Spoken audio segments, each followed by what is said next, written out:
Welcome to Tips for Clips. Today, in less than 5 minutes, I'm going to show you how to give a low fade or a drop fade, which works on pretty much any style of hair. So here I'm using a number 4 in the closed position, that's a 4 short, and I'm going to use this all along the sides to fade into the longest hair on top. This is a pretty simple step. You want to hold the clippers as close as you can to the hair, and then you're going to see in just a moment as you get towards the top, you're going to want to hold it just a little lighter because you want to fade this into the longest hair on top as smooth as you can, setting the basis for the rest of the haircut. And as long as you're following all these steps, don't worry if you see any blotchiness. That's going to disappear after they wash their hair. Next, I've decided to use a number 1 in the closed position. This is going to be the shortest. We're going to go on the sides, and I'm going to kind of create a U shape around the neck. You're going to see here, that's why it's called a low fade or a drop fade, because it drops down just to the bottom hairline about 1.5 inches or 2 up. And for this step, I like going over and over the same parts to make sure nothing is left patchy. It's all clean so that I don't have to come back to it. And you can see that next to the ear, I'm going to just the top of the ear, and I'm going above the ear. You're going to cut just about 1 centimeter or 1/2 inch above the ear, and you're going to connect it to the rest of the U shape. Again, I'm doing the same thing on the other side. Definitely be sure to give this step its due diligence. So now we have that lower guideline that I'm going to be referring to, but next I'm going to be using a number 2 in the closed position to make a sort of higher guideline. You're going to see the line is not going to be as apparent as the lower one, but there's still going to be a little bit of a line here. I'm just going 1.5 inches to 2 inches above the lower guideline with the number 2, and I'm going to do the same thing all around, staying a constant 2 inches above that lower guideline.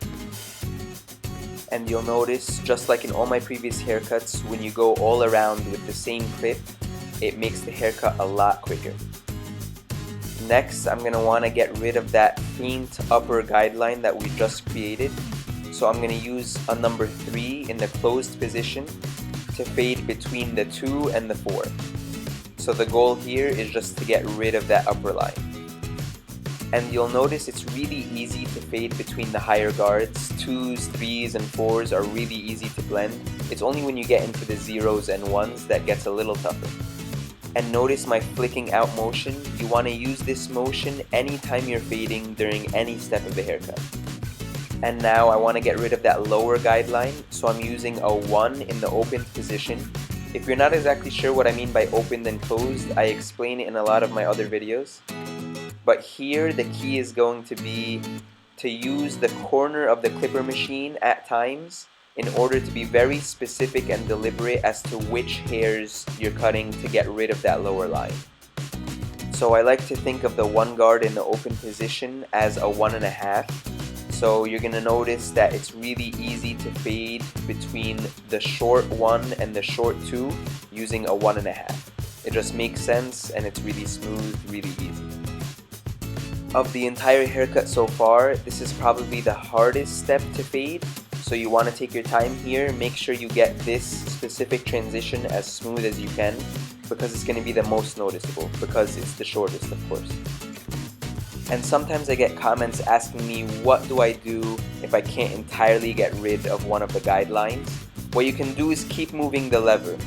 So sometimes we have it in the closed position, which is all the way in the short position. Sometimes we have it in the long position, which is the open position.